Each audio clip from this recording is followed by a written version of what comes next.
Bonsoir à tous, bonsoir à tous, bonsoir à tous. Je m'appelle Anne-Claire Adé, je suis programmatrice au Festival Les Créatives et on est très heureux de vous accueillir pour ce 13e jour de festival, cette 3e table ronde qu'on a intitulée Féminisme et antiracisme dans les cultures urbaines et que le festival co-organise avec Fête des Vagues. Je voulais vous annoncer donc que le festival termine ce dimanche, que samedi on a encore une table ronde sur les identités féminines afropéennes face aux violences publiques, qui aura lieu ici même, c'est samedi à 17h, donc vous êtes tous et toutes les bienvenus, c'est aussi entrée libre. Et puis toute une série de concerts, notamment samedi soir, notre soirée de clôture, où vous retrouverez notamment Flesh Love, qui est ici sur ce panel. Voilà, je vous souhaite une bonne table ronde et je passe tout de suite le micro à Inès, notre modératrice, Inès Elchir, qui nous a aidé à organiser cette table ronde. Alors, bonsoir à toutes et tous. Est-ce que vous m'entendez bien ? Ok. Alors, on est super heureux super heureuse de vous avoir ici ce soir pour cette table ronde qui nous tenait à cœur. Antiracisme, féminisme, culture urbaine. Alors, chacun de ces mots pourrait nécessiter des tables rondes à elles toutes seules. Donc, traiter les trois sur une même table ronde, ça peut sembler être un gros morceau. Donc on peut se demander un peu pourquoi est-ce qu'on a fait ce choix. Pour nous, en fait, à Fête des Vagues, quand on a commencé à discuter avec les créatives d'une thématique qu'on voulait débattre, elle nous est venue très naturellement. Parce que pour nous, à Fête des Vagues, chacune à notre façon, la culture hip-hop, et par là on regroupe beaucoup de disciplines très diverses, le rap, la musique, la danse, le graffiti, la littérature aussi. Ça a toujours été un espace d'émancipation et de diversité et de mélange de tout un tas d'identités. Et voilà, c'est un peu ce qu'on est. Et puis au lieu de vous faire tout un long discours sur les raisons profondes et les motivations profondes de pourquoi est-ce qu'on aime le hip-hop, j'ai juste voulu sélectionner quelques petits moments de vie, parce que parfois, quelques souvenirs valent mieux que de longs discours. Alors, à Fête des Vagues, on est un collectif de femmes racisées. Elles sont toutes assises au premier rang, là. Et on a toutes des raisons très différentes d'aimer le hip-hop, et on a toutes eu des moments forts avec le hip-hop. Alors, je vais prendre un peu dans l'ordre, comme ça. Par exemple, on a Lucia qui est là. Elle a, la première fois qu'elle a ressenti quelque chose de très fort avec le hip-hop, c'est quand, avec le titre, comment il s'appelle, Tasse de Azé, elle a été mise face à ces paroles où une femme renvoyait dans les cordes des hommes en lui disant tout ce qu'elle a voulu toujours leur dire et qu'elle n'a jamais su. Et puis là, c'était le chaos technique. Alors, Yasmine, qui est juste à côté, elle se rappelle d'un jour où son grand frère est rentré avec le CD d'Ayam à la maison. Il lui a fait écouter Petit Frère, dans lequel elle s'est beaucoup reconnue. Et un peu plus tard, quand elle a écouté Get Your Freak On de Missy Elliott, il y avait une phrase en ourdou, et elle en a pleuré du fait d'entendre une phrase en ourdou dans du rap américain. Noémie, qui est juste à côté, elle a en fait une histoire particulière avec Fujila des Fujis, parce que c'était pour elle la première fois qu'elle voyait une représentation positive du réfugié haïtien. Et puis aussi une valorisation de tout un tas d'éléments de la culture haïtienne, en particulier de la langue créole. Idil, elle est arrivée très jeune en Suisse et elle ne se voyait nulle part dans les représentations médiatiques, à part dans les clips des rappeurs américains. Et c'est certainement ça qui l'a fait aimer le rap. Elle se rappelle aussi faire la folle et danser avec ses sœurs dans le salon. Donc voilà, un côté très festif.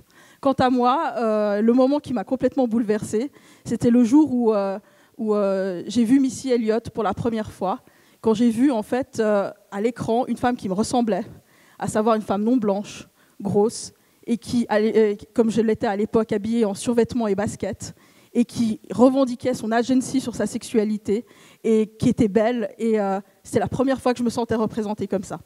Donc voilà, ça c'était juste des éléments de vie. Mais maintenant, pour en parler plus, on va passer de l'autre côté de celles qui produisent en fait tout ça, qui produisent les représentations médiatiques. Donc, par exemple, avec Keira, qu'on a avec nous, qui a fait un travail très important de documentaliste, qui en fait a consacré toute sa vie, toute sa carrière de documentaliste au hip-hop. Tu nous en parleras, mais en particulier, tu as fait un documentaire qui s'appelle On s'accroche à nos rêves, qui s'intéresse aux performances de rap féminin. Tu as aussi fait un documentaire qui s'appelle Don't Panic, qui parle du lien entre islam et rap. Et dernièrement, le plus récent, qui s'appelle Nos Plumes, où en fait ce lien entre littérature et culture hip-hop et tout un tas d'autres de sujets sont connectés. À côté d'elle, on a Faiza. Faiza Gen, qui apparaît dans le documentaire de Kerama Meri. Toi, tu t'es fait connaître en 2004 parce que très jeune, tu as publié ton premier roman qui s'appelle Kiff Kiff Demain. Tu nous en parleras un peu de cette expérience et de comment est-ce que tu la lis. Tu la lis en fait avec le sujet de la table ronde de ce soir. Tu as depuis publié 4 romans. Le dernier, si je me rappelle bien, en 2014, qui s'appelle Un homme, ça ne pleure pas. À côté de toi, on a Amina Kadeli, que vous connaissez aussi sous le nom de scène Flesh Love. Toi, tu t'es fait connaître du grand public à travers le groupe Kadé Bostani, que tu as quitté l'année passée. Et tu vas nous parler un peu des expériences que l'on peut vivre en tant que chanteuse, auteur-compositeur, voilà, dans une industrie qui est très masculine. Et à côté de moi, Héloïse Bouton, qui est militante féministe, qui a fait partie d'un certain nombre de groupes féministes, dont Femen, qui depuis a quitté, qui est journaliste indépendante, auteure et auteur ou autrice, et aussi qui a fondé le site Madame Rap, où elle fait un travail assez impressionnant de recensement des rappeuses féminines en France. Enfin, en francophonie, on va dire ça plutôt comme ça. Donc voilà, alors on va commencer dans le vif du sujet. Tout à l'heure, vous voyez que la table ronde s'appelle Culture urbaine. J'ai parlé de hip-hop dans mon introduction, mais finalement, qu'est-ce que recouvrent ces mots ? Qu'est-ce que vous préférez utiliser, dans lesquels vous vous reconnaissez et dans lesquels vous trouvez une filiation ? Je ne sais pas, qui veut commencer ? Et lesquels vous revendiquez en fait ? Ouais. Je vais prendre... Ça marche, ok. Culture urbaine ou hip-hop ? Culture urbaine ou hip-hop ? Moi, plutôt hip-hop, parce que c'est un terme qui existait depuis très longtemps. Et j'ai jamais compris pourquoi culture urbaine est arrivée. Comme s'il fallait trouver un synonyme qui passait mieux, désolé pour la gorge, qui passait mieux que hip-hop. Donc moi, plutôt hip-hop. S'il y a un terme que je revendique, c'est plutôt celui-là. Ok, donc parce que pour toi, donc c'est une façon d'atténuer en fait. Je pense que culture urbaine est là pour peut-être ouvrir un peu plus le genre, si genre c'est. Mais hip-hop, c'est une définition très précise. Et hip-hop a sa définition, ses définitions même, et qui sont entendables, compréhensibles et tout. Et j'ai jamais compris pourquoi il fallait diluer le terme. Ok, est-ce que vous partagez ce constat ? Héloïse, je vois que tu acquiesces. Bah oui, complètement. Pour moi, cultures urbaines, c'est un moyen d'abîmer le hip-hop, en fait. C'est un moyen de l'institutionnaliser, c'est un moyen d'oublier que c'est un art. Et pour moi, c'est un mot dominant qui a été posé sur une culture qui est méprisée. Et nous, on voit avec Madame Rap, quand le peu de dossiers de subvention ou de mails un peu formels qu'on peut faire à des conseils généraux, régionaux, etc., quand on met hip-hop ou cultures urbaines, la réception est très différente. C'est que tout d'un coup, cultures urbaines dédiabolise l'image du hip-hop avec tout ce qu'il peut avoir de dangereux dans l'esprit un peu dominant, c'est-à-dire une musique de voyous, de noirs et d'arabes, et qui est d'illettrés, voilà. Et tout d'un coup, mes cultures urbaines, c'est fréquentable. Tout d'un coup, on peut faire des ateliers de cultures urbaines. Voilà. Et d'ailleurs, j'aimerais aussi qu'on me définisse ce que c'est la musique urbaine, parce que ceci, j'ai jamais compris au passage. Si quelqu'un a une réponse. Versus voilà, c'est la musique qui n'est pas des campagnes. Amina, Faiza, vous avez un sentiment par rapport à ces mots? Est-ce qu'il y en a un que vous appropriez plus ou dans lequel vous vous reconnaissez plus? Moi, vraiment ni dans l'un ni dans l'autre, parce que en fait, je me sens attirée par l'hip-hop. Alors effectivement, le constat est clair. On construit la culture urbaine en contradiction à la culture dominante et du coup validée. Mais moi, je me considère pas spécialement comme une artiste hip-hop, donc on en parlera un peu après. Mais moi, j'ai un peu l'impression de naviguer. Voilà. Ouais. Donc après, oui, effectivement, j'aime beaucoup l'hip-hop, mais je me sens pas vraiment. Je me revendique pas artiste hip-hop spécialement. Ok. Bonsoir. En fait, j'ai toujours eu l'impression que le fait de mettre une catégorie ou un sort de label urbain, c'est une manière aussi d'exclure, c'est pour ça que je rejoins un peu ce qui a été dit avant, mais d'exclure certains artistes d'une culture plus prestigieuse. Et du coup, moi j'ai été gratifiée de tellement de titres, Plume du bitume, il y a toujours des trucs comme ça qui me laissaient un petit peu... voilà, donc pour moi c'est vraiment une manière de ne pas être accepté dans un... Voilà, de ne pas faire partie du sérail et de mettre un sorte de label. Voilà, donc vous êtes des artistes urbains, c'est-à-dire pas comme nous. Moi j'ai vraiment ce sentiment d'exclusion quoi, par rapport à ce choix de qualificatif, de termes. Et du coup, évidemment, comme en opposition à ce qu'était la littérature prestigieuse, une culture plus mainstream, du coup, évidemment, on se retrouve plus proche et on se reconnaît. Et tout à l'heure, il a été question de représentation, mais évidemment, dans une culture donc, plus proche d'une représentation qu'on peut avoir. Du coup, je me sens plutôt dans une continuité des artistes que j'ai écoutés, que j'ai apprécié quand j'étais plus jeune, qui sont des artistes hip-hop, des rappeurs, qui sont aussi des auteurs pour moi vraiment à part entière. Donc voilà. Ok, merci. Alors lâche pas le micro. Parce que tu as dit un truc super intéressant. Tu as dit c'est que tu te sentais dans la continuité de ces rappeurs que tu considérais comme des auteurs, alors qu'ils ne sont pas forcément considérés comme des auteurs. Donc, a fortiori, toi qui mets la filiation de ton travail dans la droite lignée dans une lignée de ce qu'ils font en quelque sorte, est-ce que tu penses que la connotation urbaine, hip-hop ou quelles que soient les catégories, les euphémisations ou les catégories qui sont utilisées de ton travail a constitué des obstacles dans la pratique de ta discipline?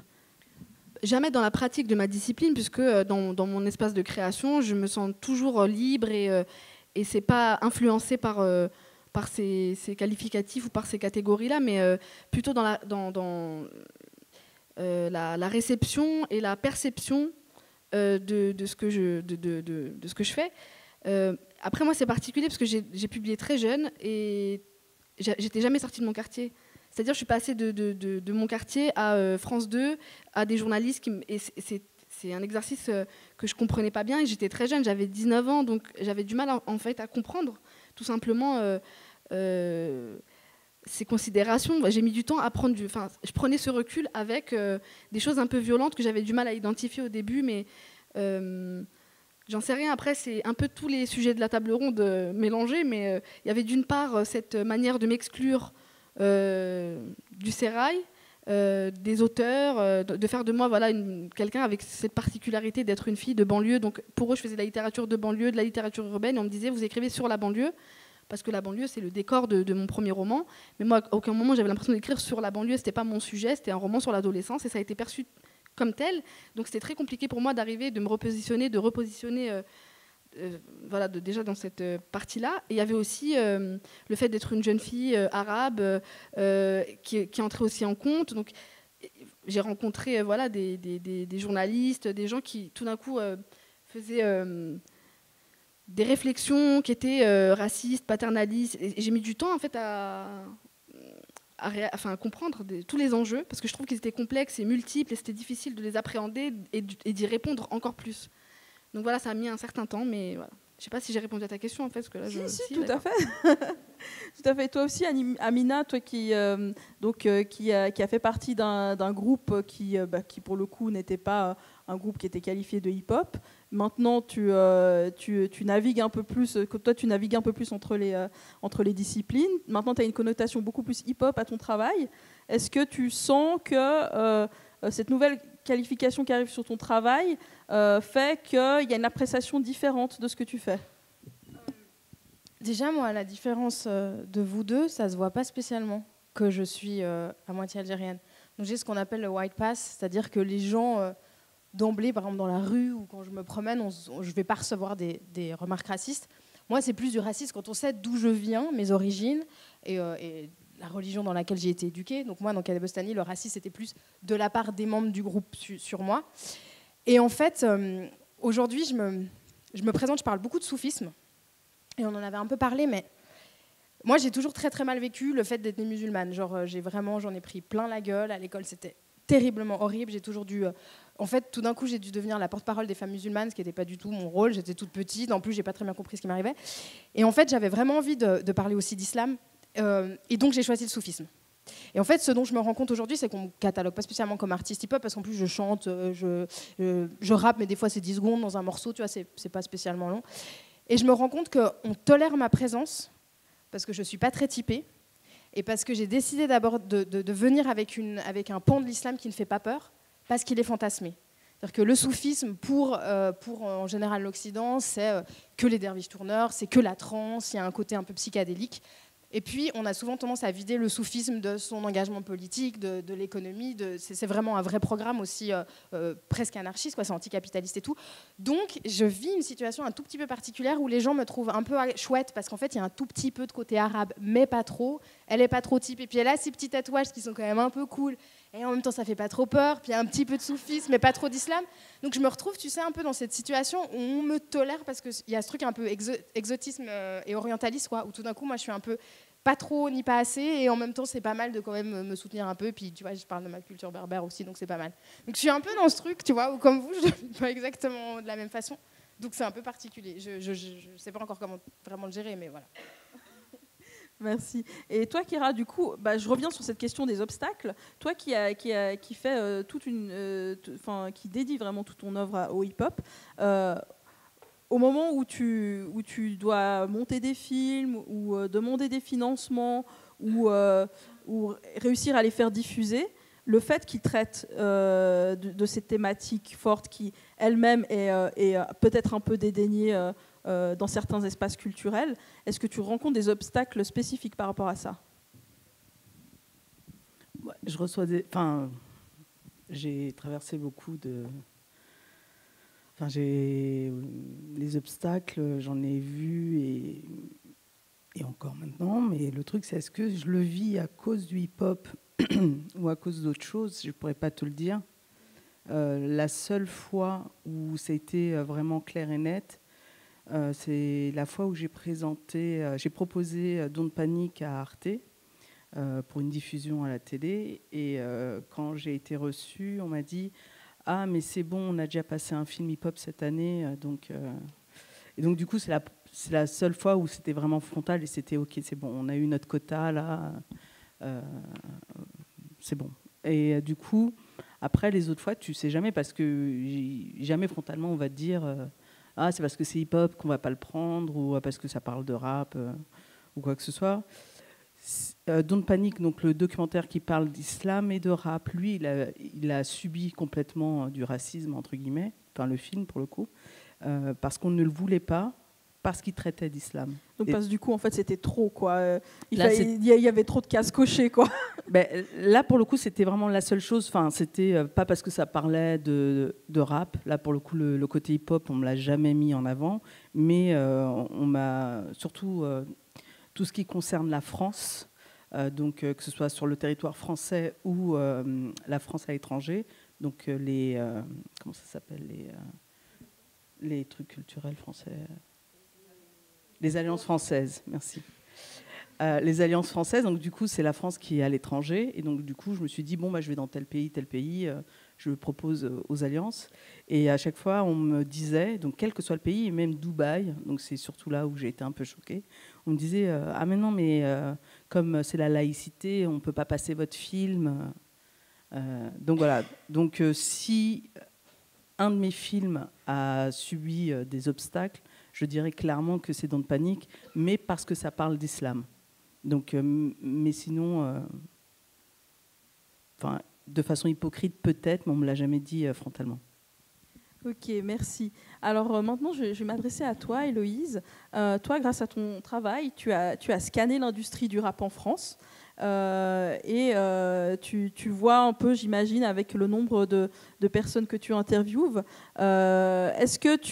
comment tu t'expliques qu'il y a si peu d'artistes féminines qui vivent du rap en tant que performeuses en France, et puis sans parler du fait de se mainstreamiser qui est encore autre chose.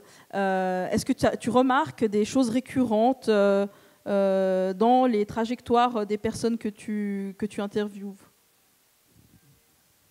Alors non, je ne remarque pas vraiment de point commun. Le point commun, ça serait plutôt le traitement qui leur est réservé à plusieurs niveaux. Je pense que le principal problème, c'est, moi étant journaliste indépendante, je le vois, c'est les médias, la manière dont les médias traitent des rappeuses ou les visibilisent ou les enferment dans des clichés.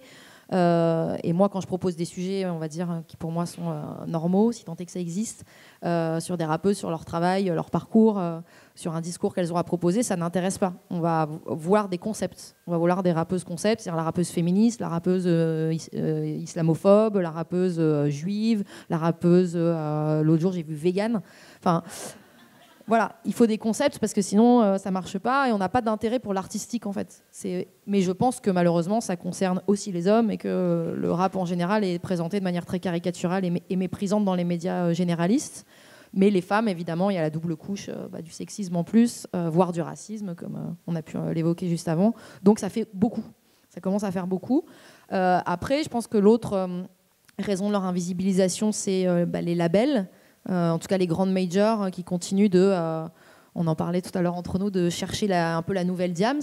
Et il y a eu Diams et puis plus rien pour eux. C'est l'enfer. Ils ne savent pas comment retrouver cette poule aux œufs d'or qu'elle a été pour eux et cette opportunité-là. Et du coup, ils partent avec plein de préjugés et d'idées préconçues en tête et ils vont essayer de les calquer sur toutes les artistes qu'ils rencontrent sans s'intéresser à leur vraie personnalité. Et on va leur demander soit de changer leur style vestimentaire, de s'hypersexualiser alors que c'est pas du tout leur délire, soit à l'inverse de gommer certains traits peut-être trop provoques ou pour rentrer dans une forme de moule. Et du coup, voilà, ça dénature les artistes. Nous, chez Madame Rap, on a rencontré pas mal de rappeuses qui ont sorti plein de projets en indé parce qu'en fait, les labels ont voulu les formater et elles ont dit non, je ne veux pas. Donc ça pose aussi la question du circuit sur lequel elles peuvent aussi rayonner. Et enfin, je pense que la troisième raison, c'est que n'ayant pas vraiment de rôle modèle dans le rap, en tout cas de rôle modèle comme Diam, c'est-à-dire une figure mainstream qui convainc à la fois les puristes et le grand public, elles se disent qu'elles ne peuvent pas y arriver en fait. Et personne ne les encourage, tout est très compliqué. Donc souvent, soit elles s'autocensurent, soit elles abandonnent assez vite, elles vont rapper à l'adolescence, puis à 20 ans, elles vont soit se mettre à chanter comme on leur demande, parce que c'est apparemment ce qui vend mieux, soit elles vont complètement faire d'autres choses et finir dans d'autres corps de métier. Donc c'est un peu les choses récurrentes qu'on peut remarquer.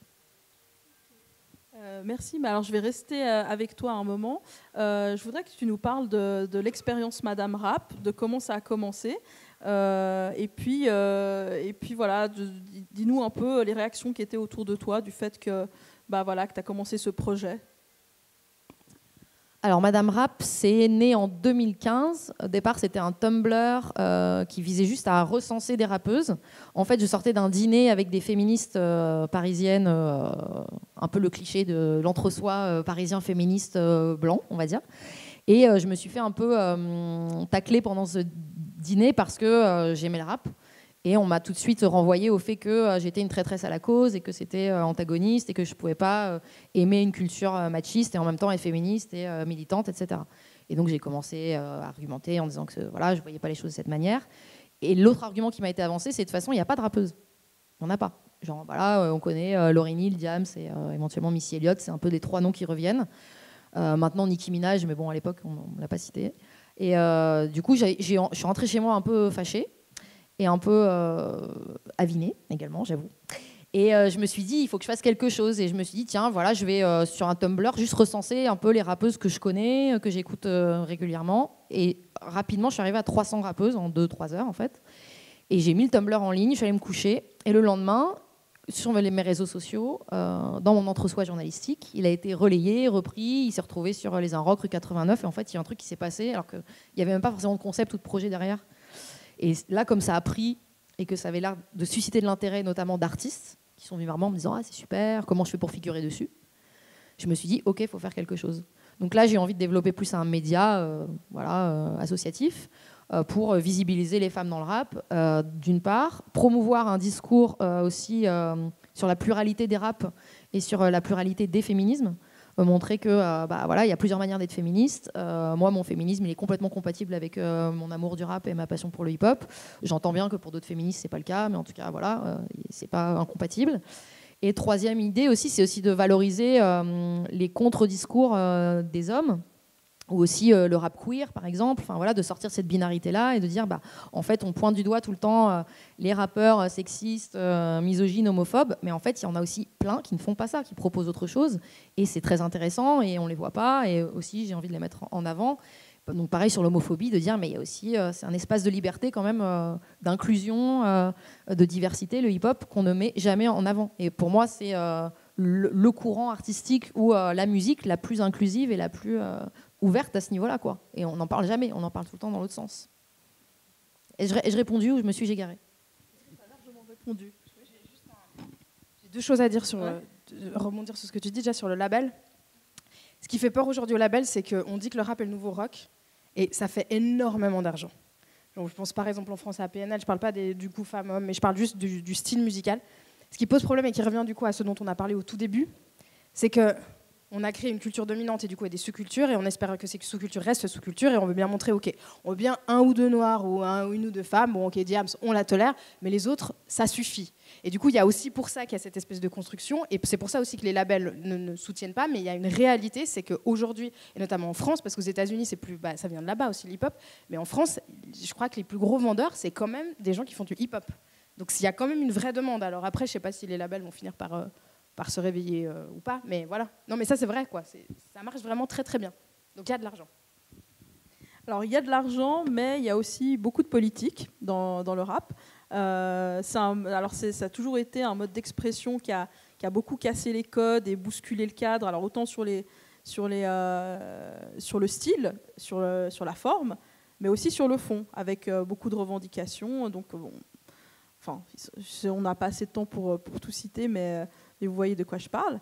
Est-ce que de votre côté, vous utilisez vos médiums d'expression respectifs pour mettre en avant des idées politiques, des messages émancipateurs, par exemple féministes ou antiracistes? Peut-être Amina, Ouais. Ah bah moi ma musique c'est un parti, c'est pas du tout ce que je voulais dire, le lapsus. C'est un programme politique. Moi je sais même plus vraiment si je fais de la musique parce que j'ai un message, ou si je me dis qu'il faut peut-être que je mette mes messages en musique pour que ça y ait plus de gens qui les entendent. Mais clairement que pour moi c'est complètement politisé ce que je fais. Mais c'est assez marrant parce que du coup, je parle de... Bon, pour l'instant, c'est marrant, je dis ça, mais en fait, vous avez quasiment rien entendu, puisque même certains d'entre vous savent peut-être même pas qui je suis, mais j'ai sorti un seul morceau qui s'appelle Wusuna. Et du coup, on se dit, elle nous parle de ces morceaux, mais on sait pas, ça va venir. Et en fait, du coup, oui, il y a un côté très politique où je parle de femmes oubliées, j'ai écrit une chanson sur la sororité, mais le féminisme transversal, je cite Audre Lorde, que j'aime beaucoup. Et du coup, pour moi, il y a aussi, dans ma musique, il y a quelque chose de super fort et qui fait partie de mon activisme, c'est la spiritualité. Donc de parler de spiritualité, de potentialité, et je pense que ça peut faire... c'est aussi, ça peut faire changer les choses. Moi, je suis persuadée que ça peut faire changer les choses. Donc oui, j'utilise la musique pour faire de la politique. Je vois Faiza qui fait comme ça. C'est une question pour moi qui est extrêmement... qui est très importante parce que je me sens toujours partagée entre l'idée de dire que il faut justement teinter les œuvres musicales ou littéraires de ces idées parce qu'elles sont tellement pas assez porter. Ce sont des messages qui sont malheureusement pas assez répandus. Et en même temps, je me dis que ça participe à, encore une fois, être une culture qui est exclue de la culture générale et qu'on reste des artistes particuliers qui n'ont que l'usage justement de délivrer des messages. Et du coup, c'est une manière de ne pas nous prendre au sérieux et de ne pas légitimer notre activité artistique, de ne pas le voir en tant que tel, c'est-à-dire d'une œuvre artistique. Et je pense que pour le rap, pendant très longtemps, les rappeurs, ce n'était que des jeunes qui avaient des messages à délivrer et qui le faisaient plus ou moins de manière violente. Enfin, il y avait quelque chose qui était de l'ordre de... Pour moi, encore une fois, ça limite. Et ça... En fait, ça empêche complètement de mettre en avant... en fait, voilà, de mettre en avant leur capacité, leur talent, en dehors du fait de leurs messages, qui sont aussi importants. Ça ne veut pas dire que c'est l'un ou l'autre, mais je veux dire, souvent, c'est masqué par cette idée qu'on est politisé. Et moi, on m'a beaucoup dit, mais alors qu'est-ce que vous avez des messages à faire passer? Et c'est vrai que non, en fait, à l'origine, je n'avais pas de message à faire passer. J'ai compris après que ma simple existence dans le paysage littéraire, c'était un message politique. Mais j'ai mis du temps à le comprendre, mais je pense vraiment que être considéré comme un auteur, c'est ça mon message. Pendant très longtemps, en plus... À part entière, tu veux dire que c'est toujours auteur et pas qu'on ajoute quelque chose derrière. Oui, parce que j'ai mis 10 ans en fait à être dans les pages, je t'en ai parlé, mais en fait un jour j'ai pris conscience que oui, c'est vrai, j'avais la chance d'avoir une couverture médiatique énorme pour mon premier roman, j'ai vendu plein de livres et j'ai été traduite dans le monde entier, j'ai vraiment vécu quelque chose d'extraordinaire pour un premier roman. Je pense que plein d'auteurs m'ont envié ce succès, etc. Sauf qu'en fait je me suis juste aperçue que d'abord je n'étais pas considérée comme un auteur et j'étais pas dans les pages culture ni dans les pages livres. Pour mes 3 premiers romans, j'étais tout le temps dans les pages société. Donc dès le moment où je suis dans des pages société, qu'on me considère comme un phénomène social, je veux dire, c'est symptomatique de tellement de choses derrière, et c'est ça qu'il faut explorer. Donc, on m'a beaucoup posé des questions de me demander mon avis sur tout n'importe quoi, sur l'immigration, sur la banlieue, etc. Et moi, je disais, la seule chose que je peux dire, c'est que pendant très longtemps, les gens qui ont participé au mouvement politique un peu comme la Marche des Beurs, etc., ce qui a été ce dont on m'a parlé beaucoup comme une référence, je pense qu'à l'époque, ils ont revendiqué un certain droit à la différence. Et en fait, en tant qu'artiste ou qu'autrice, je pense qu'il faut revendiquer un droit à l'indifférence pour qu'on considère l'œuvre d'abord. Et ensuite, s'il y a des messages politiques ou s'il y a un engagement et tout, c'est autre chose. Parce que je pense que tout ça, ce n'est pas incompatible, mais vraiment, je pense que c'est important de redonner sa place à l'œuvre et à l'espace de liberté qu'on a en tant qu'artiste. Merci. Et toi, Kéra, donc, qui a beaucoup documenté cette histoire, cette relation entre art, discours politique, comment mettre en avant. Est-ce que toi-même, du travail que tu fais, tu as aussi un discours politique ou bien peut-être un avis sur les discours politiques qui sont mis par les artistes que tu suis? Moi, je pars du principe que tout ce qu'on fait, quelle que soit la personne, tout ce qu'on fait, c'est politique. Après, c'est affirmé, c'est pas affirmé, c'est frontal, c'est pas frontal. Mais moi, je pense que mes films, malgré moi ou avec une volonté précise ou pas, ils sont politiques, dans le sens où, quand je parle de la place de la femme dans le hip-hop, pour le coup, j'avais pris une fille, une hip-hopeuse dans chaque discipline, enfin les 4 disciplines principales. Juste le fait de faire ce documentaire, c'est politique, c'est les ancrer quelque part dans l'histoire du hip-hop en France et tout. Quand je fais rap et islam dans Don't Panic, c'est pareil, c'est politique, parce que pour le coup là j'avais pris 5-6 rappeurs internationaux, donc un Américain, un Français, un Algérien, un Sénégalais, un Suédois et un Belge. Et le fait que chacun se raconte dans son pays comme étant rappeur, comme étant musulman, et du coup qui raconte ce qu'il subit dans son pays. Le racisme qu'a vécu le Suédois n'est pas le même qu'a vécu le Sénégalais ou qu'a vécu le Français ou l'Américain. Et du coup, forcément, quelque part, c'est politique, parce que ça parle d'islam, mais parler d'islam après le 11 septembre, c'est forcément politique. Quand je parle dans le dernier documentaire Nos plumes, sur la question de ces écrivains qu'on appelle d'origine et du coup qui sont signés dans des grandes maisons d'édition, et du coup quelle présence ils ont, comment on les voit, comment eux se sentent agressés ou pas agressés, c'est politique. Et pourtant, je vais te dire, moi, mes films, ils ne sont pas politiques. C'est 4 œuvres d'art, mais forcément, il y a une lecture politique. Donc voilà. Merci. Alors maintenant, je vais vous poser la question que je pense que tout le monde doit vous poser. C'est rap et paroles sexistes. Toi, tu as un peu commencé à en parler avec l'expression un peu d'étonnement de tes amis, mais comment est-ce que tu es féministe et tu écoutes du rap, etc. Alors, il y a une part de cliché, mais il y a peut-être aussi une part de... Parce qu'il y a quand même des paroles qui sont assez violentes. Je pense par exemple à Orelsan, à d'autres auteurs qui peuvent écrire des choses assez sexistes. Vous vous situez comment sur cette question ? Peut-être je te redonne le micro. Moi, le premier point qui me dérange quand on me pose cette question, c'est qu'on ne me la pose jamais dans d'autres registres musicaux. C'est quand même le premier truc. C'est-à-dire que moi, j'adore le rock aussi. J'ai grandi en écoutant beaucoup de rock aussi, et pas mal d'électro, mais beaucoup de rock. Et jamais on m'a dit les Murder Ballads de Nick Cave et de Leonard Cohen, quand même, ils parlent de féminicide. Jamais on m'a dit ça. On m'a dit Nick Cave, le mec super romantique, l'espèce d'icône. Non, mais voilà, le poète maudit. Mais par contre, jamais on va pointer du doigt le sexisme ou parfois même la violence. John Lennon a des textes super violents.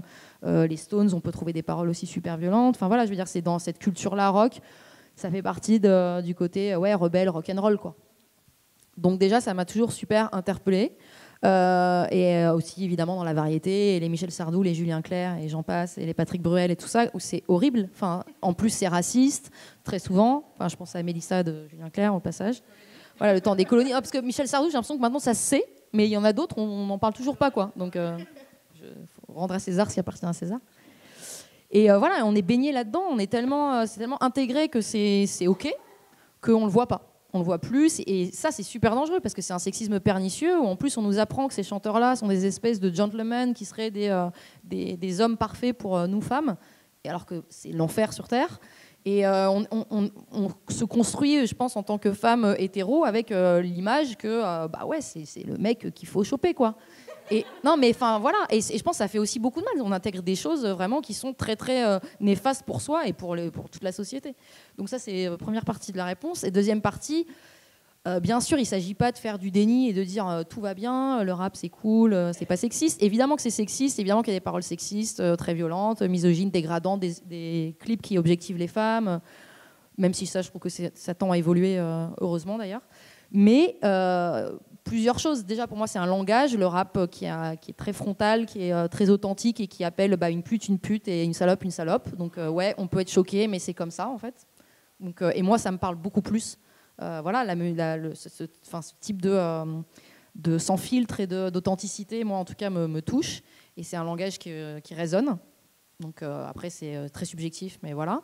Et deuxièmement, il y a aussi le côté très hypocrite de la société, toujours, qui va dire...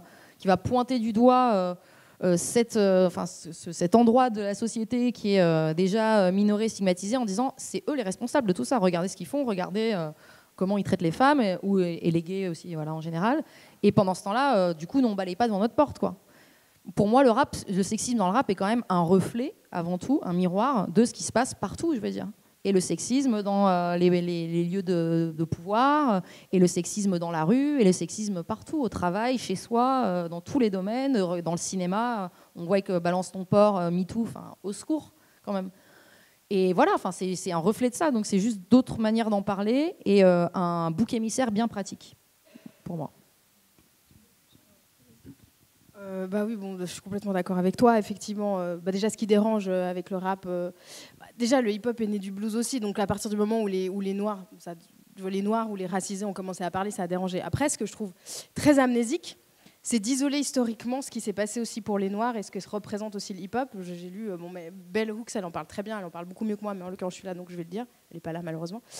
Mais ce qui n'a pas été aussi évident pour les hommes noirs, c'est qu'ils ont dû se construire par miroir à cette espèce de patriarcat super violent blanc qui disait bon ok, pour être un homme il faut sa femme à la maison, il faut travailler, il faut être un homme fort puissant, sachant que en général les femmes racisées elles devaient aller travailler, que les hommes noirs ne trouvaient pas toujours de travail, et du coup quand tout d'un coup ils ont trouvé aussi un moyen de s'exprimer, il y a aussi certains codes qui ont été exagérés. Oui, moi aussi je suis un homme, regarde, moi j'ai ces femmes, j'ai cet argent, je suis un vrai mec viril, parce qu'il y a aussi des choses à l'intérieur, je veux dire.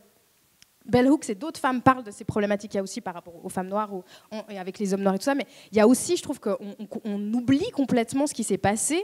Je veux dire, les États-Unis, mon Dieu, mais l'esclavagisme, c'est un truc de malade. Je veux dire, aujourd'hui, on a encore toujours des films qui fantasment cette période, comme pour bien dire aux Noirs, mais regardez, il n'y a pas très longtemps, vous étiez des esclaves et on violait les femmes.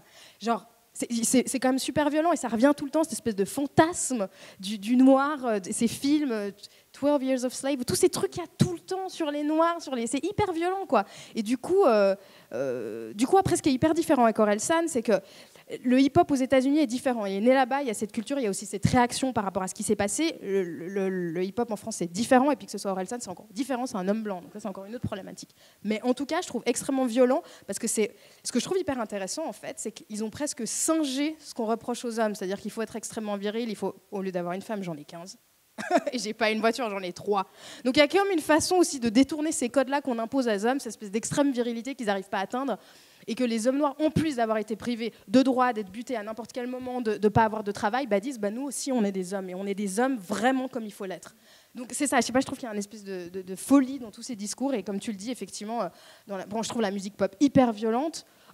Le groupe dans lequel j'étais hyper sexiste, et ça pose aucun problème qu'il y ait une interview de 25 minutes et il y ait une femme qui parle pas tout le long, qu'il y ait des, qu'il y ait des clips où la fille elle est toute nue dans le sable. Ça me pose pas de problème si tu as envie d'être toute nue dans le sable, mais je les connais, elle avait pas envie. Ça me pose pas de problème la nudité, mais ce que je veux dire c'est qu'il y a un truc qui me dérange, quoi, c'est qu'on occulte tout ce que ces gens ont vécu et comment ils font pour, je sais pas. Bref, je sais pas si j'ai été claire, mais ça m'énerve. Si. Donc toi, du coup, en fait, toi qui a été à un moment dans un groupe pop, tu as été un peu mise en face de ce double standard, de ce deux poids deux mesures, qui est qu'on invisibilise beaucoup le sexisme dans d'autres formes de musique peut-être plus blanches, alors que toi, de l'intérieur, tu voyais en fait un autre aspect des choses, donc. J'ai fait pas mal d'interviews où l'intervieweur, pour la majorité du temps, ne me pose aucune question. Donc ça ne pose absolument aucun problème que je sois là 25 minutes à côté. Ou bien qu'on parte sur le principe que c'est moi qui n'ai absolument rien écrit. Hein, c'est toujours arrivé qu'on lui ait félicité pour les paroles, pour la musique et tout, et qu'on ne m'ait jamais demandé ce que j'avais fait. Après, comme j'ai dit, le sexisme, c'est dans les labels. Je veux dire, tu signes avec un label, tu produis tes sons, et puis en fait, on parle au mec qui est venu t'accompagner pour la signature. Ça m'est déjà arrivé, c'est quand même magnifique. Bravo, hein. Ah non, mais en fait, je l'accompagne. C'est génial, franchement, c'est des moments de solitude immense, parce que tu dis, est-ce que je dis quelque chose? Je vais passer pour une rabat-joie, mais en même temps, si je dis rien, tu vois, ça te mène dans des... Donc le sexisme, comme tu dis, le sexisme dans le rap, c'est le reflet de ce qui existe déjà dans la société, puis en fait, on essaye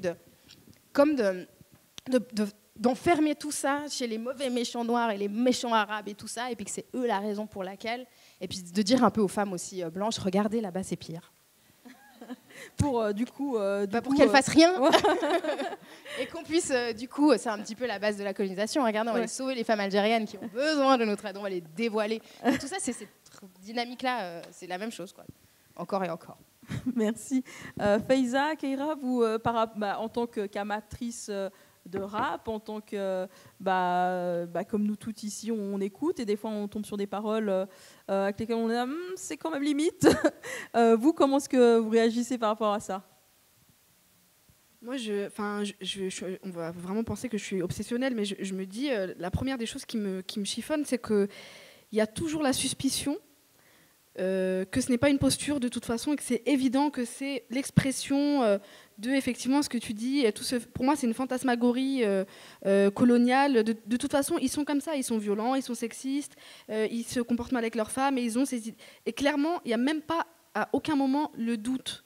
C'est-à-dire qu'il n'y a même pas le doute que peut-être c'est une posture, que peut-être c'est effectivement l'exagération qui est voulue par le genre, par le sujet de la chanson, par tout ça, ça n'existe pas. C'est bien évident que voilà, c'est inhérent à cette culture, à cette catégorie sociale, voilà. Donc moi, c'est vraiment cet aspect qui me gêne et c'est vraiment mon cheval de bataille de dire d'abord, ils s'inscrivent en tant qu'artistes, ils présentent une œuvre. Après, on peut aimer, ne pas être d'accord, ou trouver, avoir des considérations sur l'œuvre, mais ne même pas laisser le crédit à l'artiste que peut-être c'est une posture et qu'il y a peut-être d'autres explications qui viennent avec ça. Voilà. Parce qu'en fait, Gazel le dit super bien dans une conférence magnifique qu'elle a donnée à Normal Sup sur YouTube, où elle dit qu'en fait, c'est comme si tout ce que disaient les rappeurs et les rappeuses, c'était que du premier degré.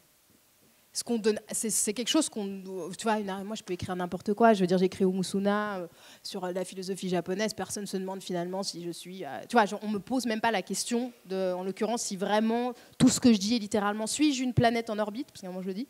On va pas me le demander. Alors que dans l'hip-hop, il y a vraiment ce truc où chaque phrase va être, tu sais, genre, si on va vraiment écarteler chaque mot et se dire, mais si tu as dit ça, c'est que tu le penses vraiment.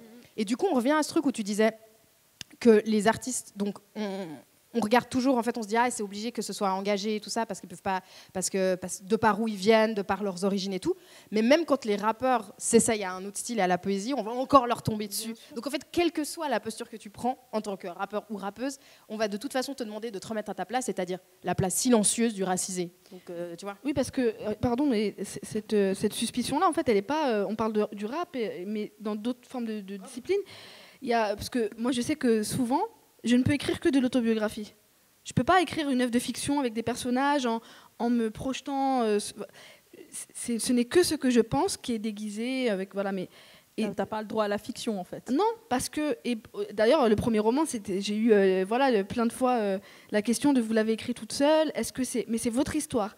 Et bien sûr qu'on est tous en tant que lecteurs de romans par exemple tentés d'imaginer que c'est l'écrivain et qu'il raconte des choses qui sont de son intimité, etc. Mais moi je pense que systématiquement on pense que c'est ma vie, que je raconte des choses réelles parce qu'il y a aussi cette suspicion qu'on n'est pas capable de faire une démarche artistique, intellectuelle. C'est-à-dire que quand on danse et qu'on fait du sport et tout, ce n'est que le corps qui s'exprime, donc on est capable de le faire, mais dès le moment où il y a tout à coup une démarche qui est intellectuelle, qui est artistique, etc., il y a toujours cette suspicion, on veut savoir ce que tu penses vraiment.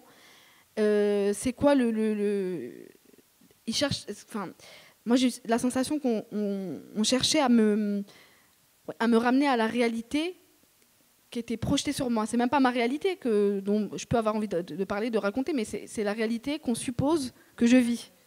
Ce fantasme-là, voilà. Donc c'est même pas que dans le hip-hop, que dans le rap en tant que tel, parce que... Ouais. Ok. Justement, tout à l'heure, tu parlais du style qui passait aussi beaucoup par l'exagération.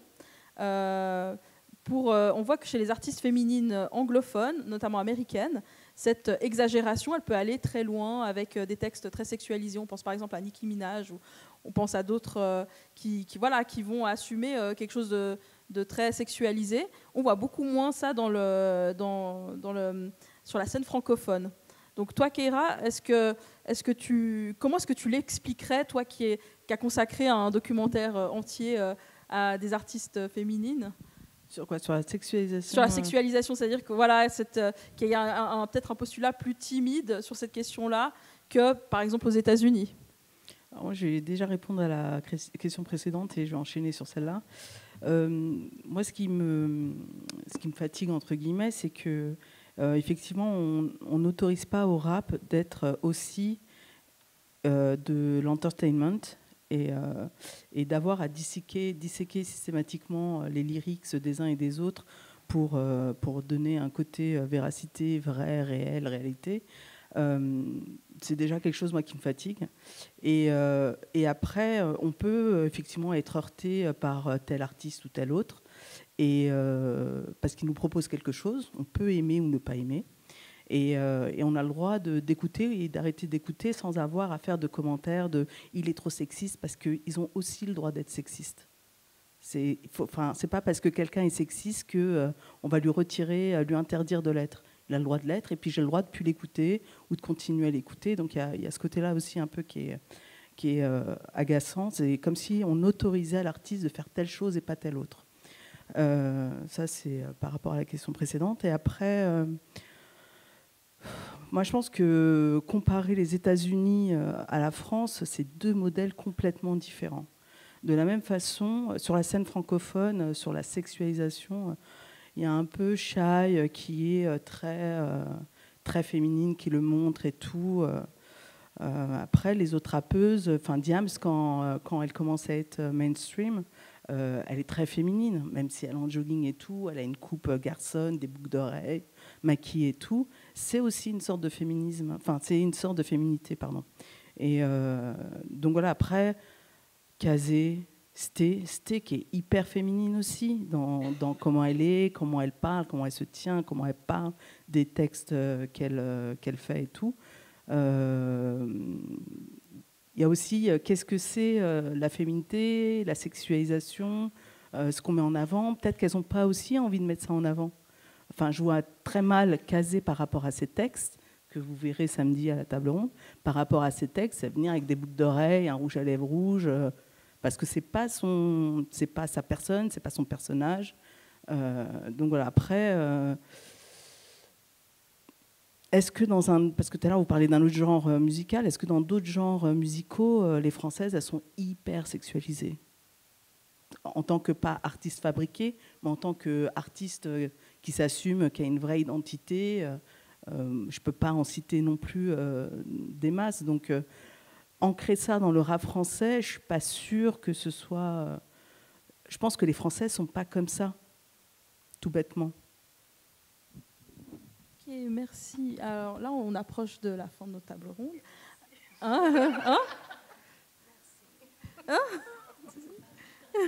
Non, parce qu'en fait, ça me permet d'embrayer sur la question d'après, justement parce que tu parlais justement de ces différents types de féminité qu'on peut voir. Et puis, moi, j'avais juste envie de finir sur une question sur laquelle, une question que je me pose depuis longtemps. C'est est-ce qu'il existe une culture hip-hop féminine, c'est-à-dire spécifique aux artistes féminines qui le pratiquent, ou existe-t-il une culture hip-hop tout court dont s'emparent des artistes féminines en reprenant les codes, en se les réappropriant, voire en les subvertissant? Donc voilà, c'est mon côté philosophique. Alors, je vais juste répondre.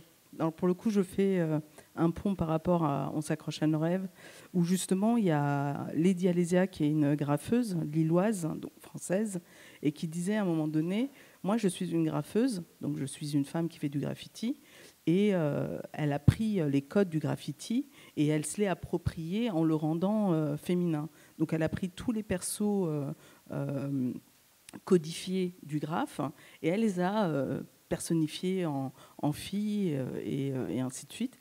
Et donc du coup, je pense que chaque artiste s'approprie, selon qu'elle soit rappeuse, graffeuse, danseuse, pareil, une loqueuse ou une breakeuse, donc une danseuse au sol, ne va pas danser, la gestuelle ne va pas être la même. Donc je pense que chaque artiste, quel que soit le domaine dans lequel elles évoluent, elles s'approprient les codes dans lesquels elles sont et elles les rendent féminins à leur façon. Donc je pense que l'appropriation, on n'est pas dans le mimétisme. Je ne suis pas sûre qu'on reste dans le côté calque. Moi, par exemple, pour venir à moi, quand je fais un documentaire sur le hip-hop, si à côté de moi, il y avait un garçon qui faisait le même film sur la même thématique et tout, au final, ce ne sera pas le même film. Parce que j'ai un point de vue, parce que j'ai une façon de regarder l'autre, de lui parler, de l'écouter, qui ne va pas être sa façon à lui de faire. Il n'y a pas de mieux ou de moins bien, c'est différent. Ça peut être dans la nuance, mais cette nuance-là, c'est ça qui fait toute la différence. Est-ce que vous avez quelque chose sur cette question? Est-ce que peut-être que... Moi, je ne pense pas du tout qu'il y ait des particularités féminines. Je suis même en lutte contre ce genre d'idées en général. Voilà, il n'y a pas une manière d'être... les femmes ne font pas des choses que les hommes ne feraient pas et vice-versa. Elles ne seraient pas plus, je sais pas, meilleures communicantes et plus douces et voilà, ce genre de choses. Et je ne sais pas très bien en plus que c'est la féminité, quoi. Faudrait la définir, c'est très complexe. Je ne sais pas ce que toi tu entends quand tu poses la question. Je pense que je ne le reçois pas forcément de cette manière-là. Je ne sais pas comment tout le monde l'aperçoit. Donc, enfin, voilà, déjà, je ne sais pas de quoi on parle. Je pense que de toute façon, dans le rap, encore peut-être plus que dans d'autres pratiques artistiques, il y a des raps, quoi. Et le rap de Damso n'est pas celui de Jul, n'est pas celui de Booba, n'est pas celui de l'ADA, n'est pas celui de Kazé, n'est pas... Donc c'est très très fort, et pour moi, ça n'a rien à voir avec le genre. Enfin, et je trouverais ça même assez dangereux de dire, du coup, il y a un rap de lesbienne aussi. Et il y a un rap de... Enfin voilà, je trouve qu'après, si on commence à rentrer dans des cases comme ça, c'est un peu... Enfin, moi, c'est pas le bon endroit pour moi de réflexion, quoi. Voilà. Est-ce que je peux juste rebondir, parce que j'ai l'impression que c'est les mêmes questions qui se posaient dans la littérature au début du XXe siècle sur est-ce qu'il y a une littérature féminine ou une littérature masculine. En fait, je ne sais plus qui j'ai entendu répondre, il y a de la bonne littérature et de la mauvaise littérature. Et c'est vrai que c'est aussi une question que la minorité se pose toujours en face de la majorité ou des dominants. C'est qu'on demande tout le temps à celui qui frappe à la porte de frapper plus fort et pas à l'autre d'ouvrir la porte, en fait. C'est-à-dire qu'à un moment, si peut-être dans le hip-hop comme dans d'autres disciplines artistiques, il faut faire un peu plus de place, mettre en avant des femmes, mais qui sont bonnes dans leur discipline, c'est juste ça, en fait. C'est-à-dire que laisser la place, ça évite de poser les questions à ceux qui n'arrivent pas à se faire cette place, de pourquoi on n'arrive pas à se faire cette place. Il faut juste que le rapport s'inverse et que les questions se posent d'une autre manière, je pense. Du coup, en fait, tu parlais de Nicki Minaj et tout. Bon, déjà, de toute façon, je ne vais pas répondre sur si je trouve que c'est bien ou pas ce qu'elle fait. De toute façon, elle fait ce qu'elle veut avec son corps. Mais ce que je trouve super violent, c'est que, et c'est quelque chose qu'on, je ne sais pas du coup si toi tu le vis, mais en tout cas dans la musique, le corps de la femme est toujours pris en otage, quoi. C'est-à-dire que quelle que soit la façon que tu vas avoir de te présenter, on va te reprocher si tu es un peu trop ronde, si tu es un peu trop mince. Moi, j'avais trop d'acné, j'avais les cheveux trop courts. Tu vois, genre, et je trouve extrêmement violent le fait que quand des femmes comme Nicki Minaj, du coup, s'approprient, elles disent ok, nous en tant que femmes, ce qu'on nous apprend bien, c'est qu'on est des objets sexuels. Et ben moi, je vais l'incarner complètement, en fait. Et donc après, il y a aussi ces dynamiques raciales de d'où elle vient, du combat noir et tout ça. Mais je dis en plus une femme qui est là. En fait, moi, j'assume ça et j'ai envie de baiser comme un mec et tu vas prendre cher. Et en fait, ça dérange les gens parce que tout d'un coup, c'est des femmes qui prennent leur sexualité. Et on essaye aussi de silencer ces femmes-là qui disent Alors dans le rap français, alors je sais pas, certains ne considèrent pas que c'est du rap, mais il y a Lisa Monet, par exemple, qui est un petit peu dans cette vague de cette vague un peu très sexe comme ça. Moi, je trouve que ça fait du bien et je trouve qu'on peut pas. C'est comme tout ce débat aussi sur la prostitution, genre quand les femmes aussi, dans certains cas, elles prennent en main leur sexualité, elles décident de faire de l'argent avec ça. Et ben ça pose aussi problème parce que du coup, elles reprennent les rênes de quelque chose. Et je trouve qu'avec Nicki Minaj, c'est aussi ça, c'est qu'à un moment, elle reprend les rênes de sa sexualité, elle a envie de se mettre en string et de coucher avec qui elle veut. Et ben elle a le droit. Et c'est cool qu'elle le fasse. Tu vois, moi, je trouve juste hyper important de dire ça que. Je me réjouis du jour où je ne serai peut-être plus sur Terre pour voir ce grand changement sociétal, mais on ne me demandera plus de justifier comment je me présente en fait. Dans la musique, où du coup, de nouveau, je ne sais pas si c'est quelque chose que vous ressentez aussi fort, mais alors dans la musique, c'est aussi un milieu de performance. Donc quand tu es sur scène, voilà, et c'est super violent, et c'est dans les labels, et tout le temps, donc c'est hyper fatigant. Donc laissons les femmes se mettre à poil, en burqa, comme elles ont envie, quoi. Voilà. Ça n'entache pas la création artistique. Au contraire, ça peut la stimuler. Je pense que c'est une bonne façon peut-être de conclure cette table ronde. Laissons les femmes être en string ou en burqa. Et ça n'entache pas la création artistique, au contraire, ça peut la stimuler.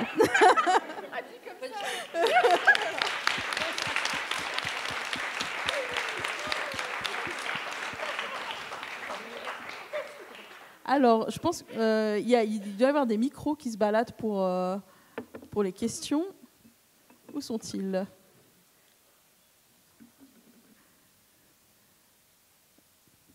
Donc, non, personne veut se lancer.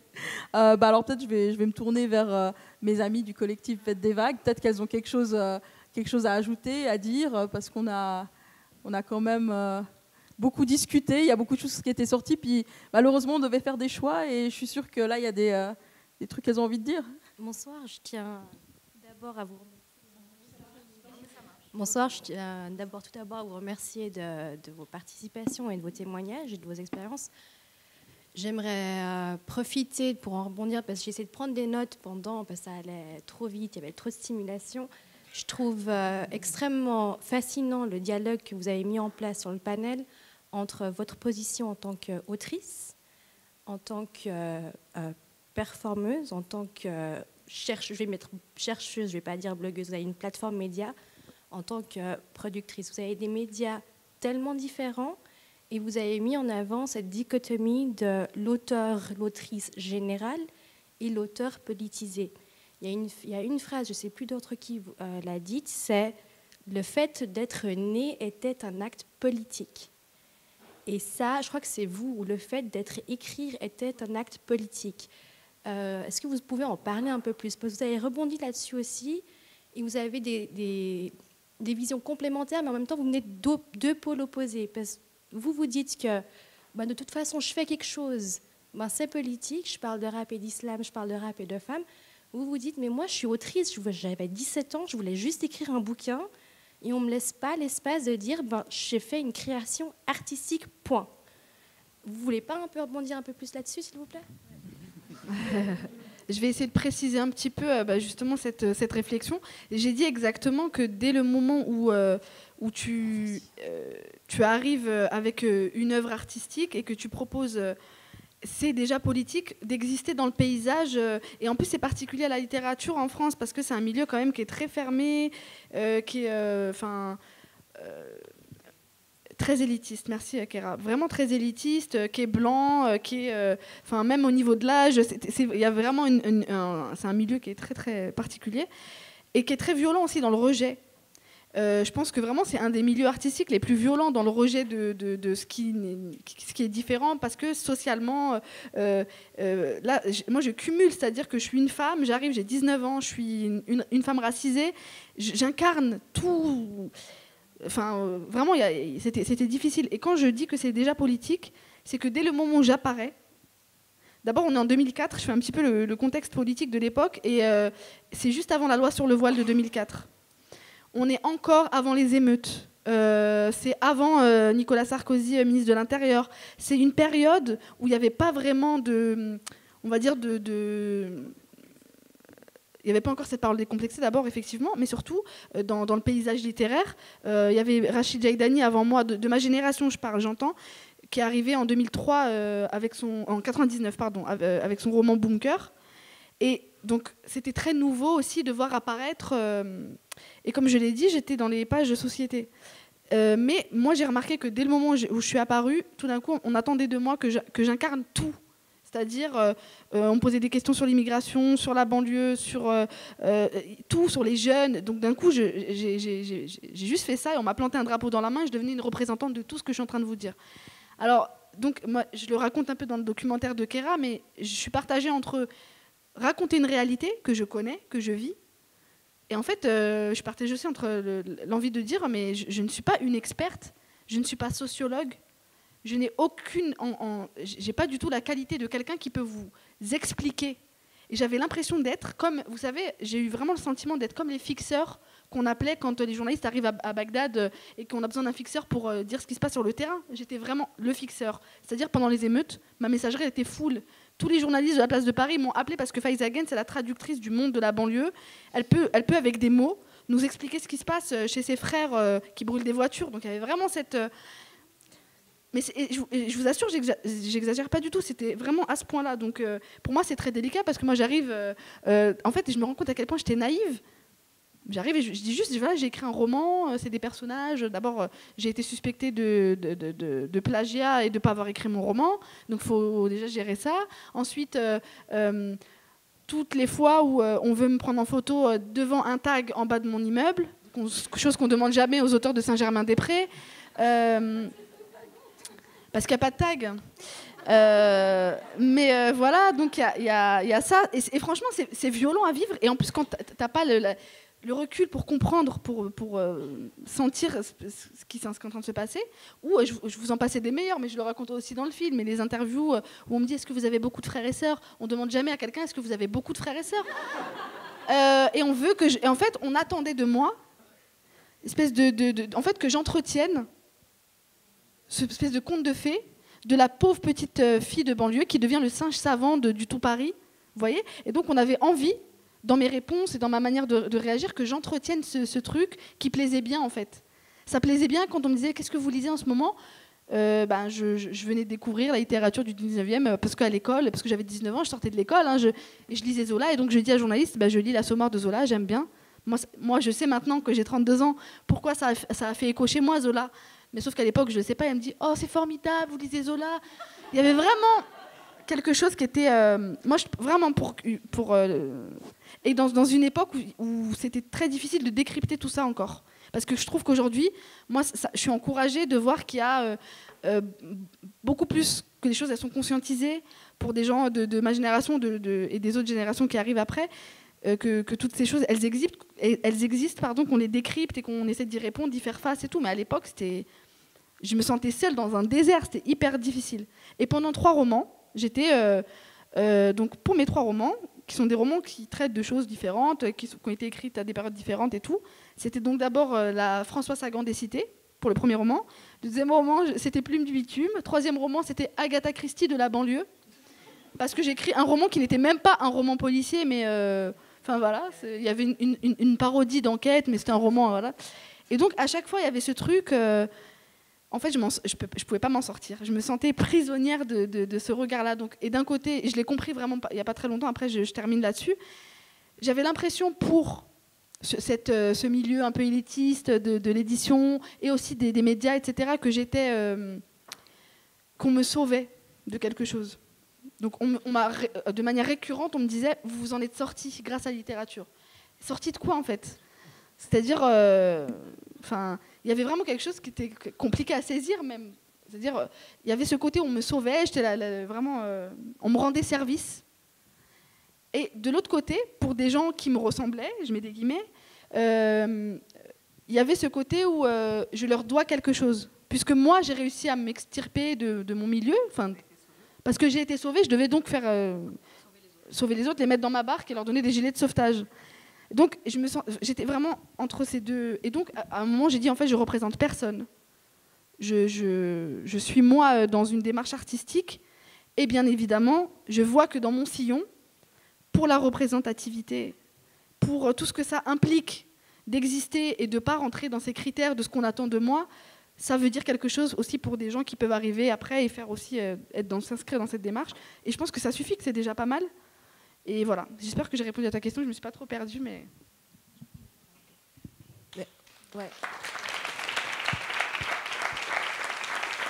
Mais moi, justement, je voulais rebondir sur ça parce qu'en fait, en 2004, je regardais depuis ici Genève Canal+, et je t'ai vu à la télé. Et honnêtement, l'espace, en termes de représentativité que tu ouvres à ce moment-là, quand tu arrives en tant que jeune auteur, et moi, j'adorais la littérature, et te voir et dire « Ah, ben en fait, je peux avoir 19 ans, si j'ai envie, je peux écrire un roman », ça ouvre quand même un espace. Et du coup, c'était un peu pour toute, chacune d'entre vous, parce qu'on a un peu parlé au début de la question de l'importance des role models, enfin du modèle quand même, et comment vous négociez ça. Parce que vous, quand même, étant donné qu'on est il y a du sexisme, du racisme, vous êtes peu chacune dans vos espaces d'expression.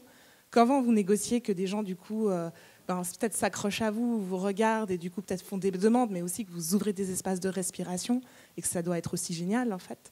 Enfin, peut-être un peu témoigner là-dessus, en fait. C'est vrai que ça crée des attentes, surtout. C'est-à-dire qu'il y a cet espace, effectivement, ce que tu dis, c'est vrai, moi j'ai ressenti ça beaucoup quand j'ai été amenée à rencontrer des fois des gens ou des lecteurs ou des gens qui me reconnaissaient dans la rue, des mamans qui me disaient on est fiers.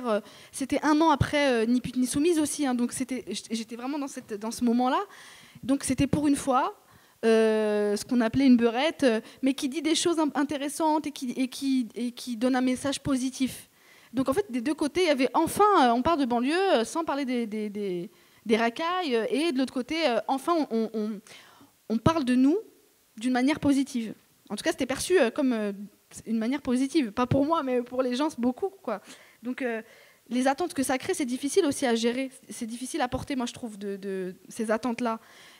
Après, bon, voilà, moi, dans ma démarche personnelle, en dehors de la représentation des médias, j'ai fait beaucoup d'ateliers d'écriture dans des écoles, dans des collèges, dans des associations, parce que je trouvais que c'était important d'ouvrir cette porte.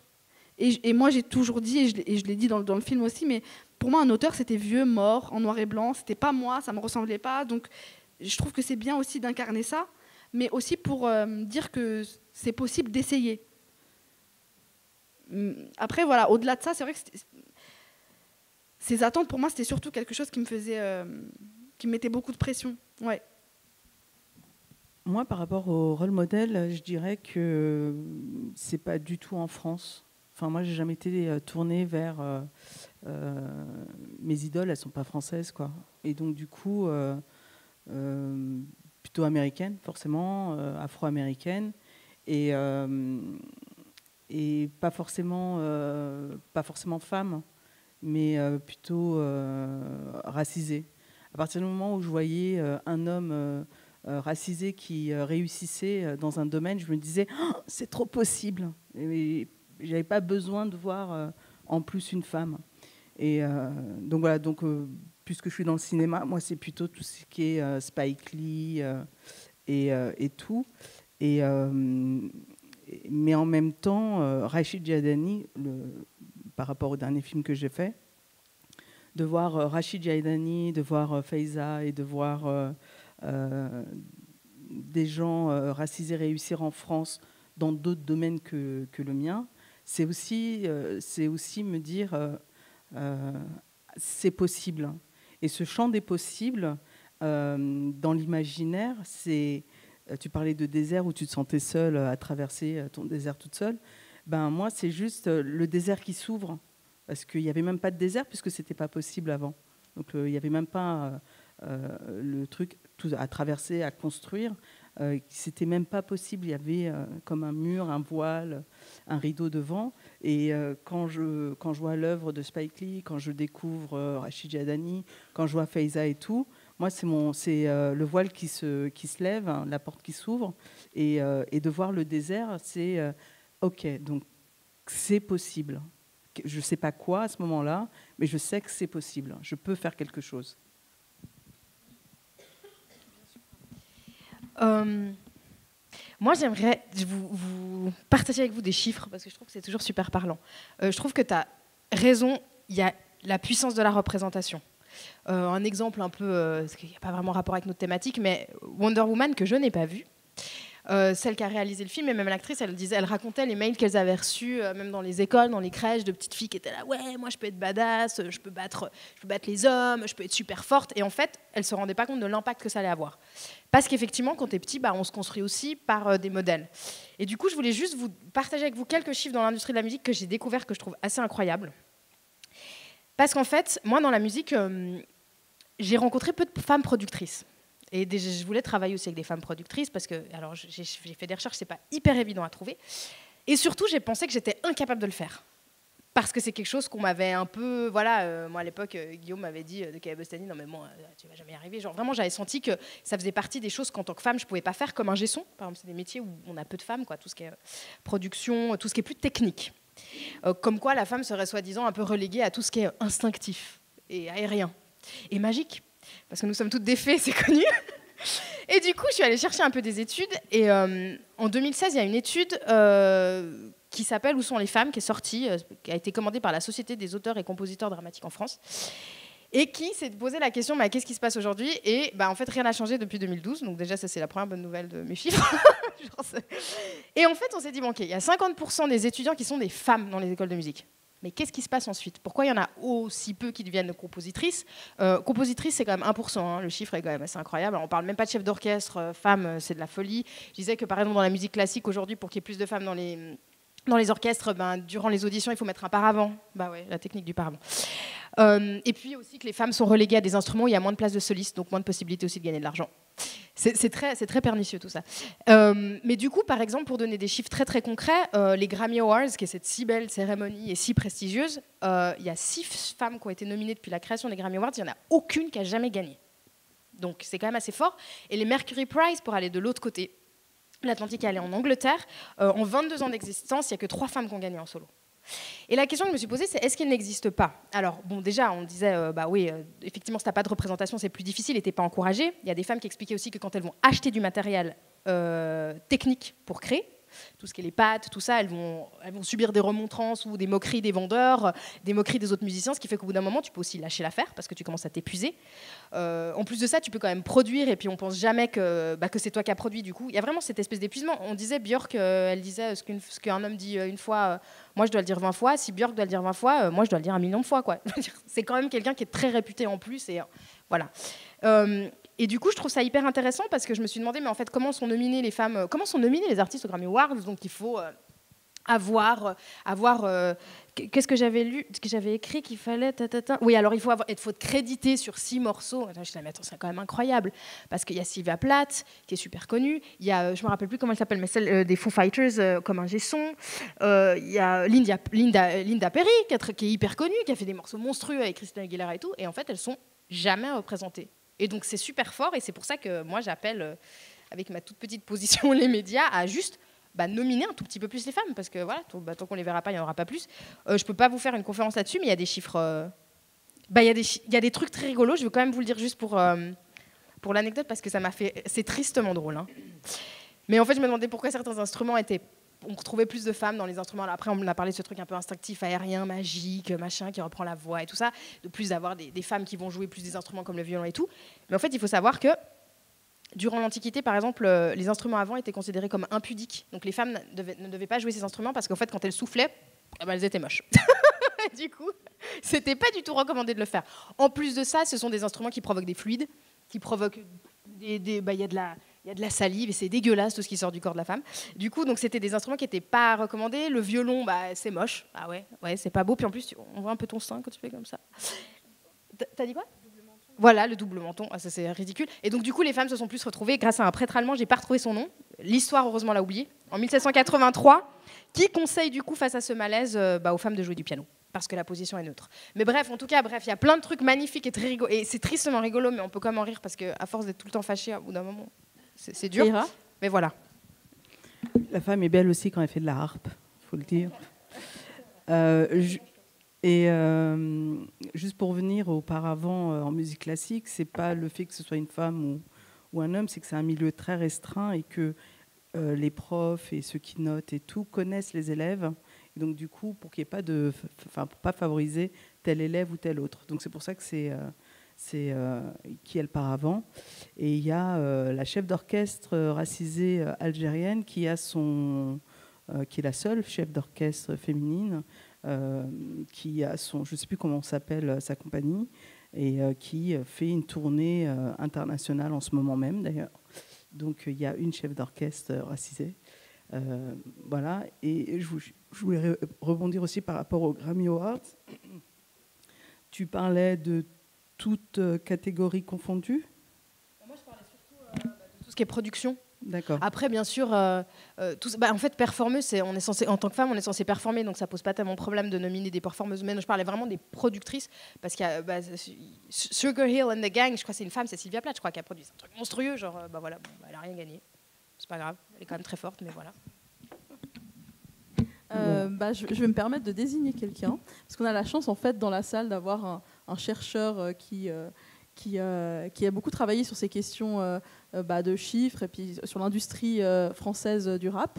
Et en particulier, il y a quelques semaines, tu avais fait une présentation au Graduate Institute à Genève sur pourquoi est-ce qu'il y a aussi peu de femmes rappeuses qui vivent de leur métier. Est-ce que toi, tu as envie de commenter donc, sur les chiffres qui ont été dits là maintenant ou, bien sûr, tu as le droit de ne pas vouloir commenter. Hein. Non, merci beaucoup à toutes pour tous ces éléments. Et puis, rappeler les chiffres, c'est vraiment précieux. J'aurais peut-être une question plutôt. Je serais curieux de savoir comment chacune de vous, si c'est le cas, essaie de démêler la part de la classe sociale dans tous ces mépris cumulés et l'effet difficilement discernable, en tout cas dans un certain nombre de cas, de la race et de la classe qui se redoublent. Et si vous avez, parce que tout à l'heure, Faiza évoquait l'élitisme du milieu littéraire, Kéra, tu rebondissais sur cet élitisme que tu connais bien aussi. Et donc voilà, depuis la position, la trajectoire que vous avez, voilà. Pour le monde que je connais, je suis un peu de loin. Mais le monde du cinéma français, en tout cas, c'est pas élitiste pour le coup parce que c'est pas forcément ça, mais ça se joue énormément en famille. Donc faut se faire adouber par l'un, par l'autre. Donc la classe, c'est pas ce qu'on va te reprocher en premier lieu, c'est surtout que tu ne connais pas forcément les bonnes personnes pour arriver aux bons endroits. Donc voilà, donc l'élitisme, je pense qu'il est beaucoup plus dans le monde de l'édition française, où là, vraiment, on tape plus haut que la littérature française, il n'y a pas. Même le cinéma français est en deçà. Tout à l'heure, tu as employé le mot artiste. Je pense que le monde de l'édition française se considère comme intellectuel, et ils parlent rarement d'eux en tant qu'artistes. Ils disent jamais « je suis artiste ». Ils disent « je suis un intellectuel ». Et donc... Mais à la rigueur, moi, je préfère qu'on dise littérature populaire que littérature urbaine, ou, tu vois, parce que je me sens plus dans cette veine-là. Mais pour répondre à ta question, Karim, par exemple, en 2016, le prix Goncourt, il a été attribué à Leila Slimani pour son livre Chansons douces. Et Leila Slimani, c'est une arabe, mais c'est une fille qui est issue de la bourgeoisie marocaine, qui aussi répond à des critères qui sont parfaitement en adéquation avec l'espèce de fantasmagorie autour de la femme arabe, qui est aussi la femme qu'on a rêvé de libérer et qui est libre et qui correspond en fait à cette image-là. Donc on n'est pas du tout sur le même... Moi, je pense que j'ai intégré ça comme aussi une partie de... comme un frein en plus, quoi. Tu vois, mais je sais même pas si j'ai vraiment... j'ai plus l'énergie pour séparer, parce que j'ai l'impression que c'est un peu les mêmes mécanismes et les mêmes schémas qui se répètent indéfiniment, et je me dis, bon, là, cette fois-ci, c'est pour ça, la fois d'après, c'est pour autre chose, parfois, c'est les deux à la fois. Voilà, donc je pense que d'une part, y a le fait de venir d'un quartier populaire, et donc de fait de ne pas avoir la carte, de ne pas avoir les codes, il y a tout ça, et aussi d'être une fille arabe, mais qui n'est pas la fille arabe qu'on aimerait mettre en avant. Parce que moi, très vite, je vois que je déçois parfois. Je déçois dans mes réponses. Je déçois quand je dis pas oui, c'est vrai, j'ai été violée par mon grand frère et mon père il m'a forcé à mettre le voile et tout. Il y a un côté où on aimerait que, pour parfaire le conte de fées qui m'est arrivé quand j'avais 19 ans, où tout d'un coup elle sort de nulle part, elle a 19 ans, elle sort son premier livre et elle vend 500 000 exemplaires. Pour parfaire ce conte de fées, il aurait fallu que j'adhère à cette fantasmagorie et que je m'inscrive dans ce truc. Et sauf que je ne me suis pas du tout inscrite dans ce truc, donc très vite, il y a eu une perte d'intérêt et tout d'un coup, je suis devenue... voilà, pas du tout... c'est pas la beurette qu'on a envie de mettre en avant pour ses idées.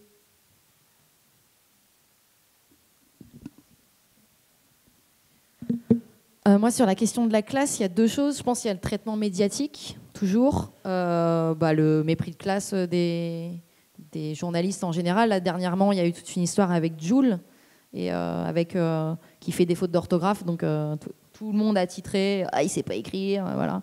Et moi, j'ai posté sur les réseaux sociaux un truc comme quoi c'était du mépris de classe. Et je pense que je ne me suis jamais autant fait laminer sur les réseaux sociaux par rapport à un post sur le rap.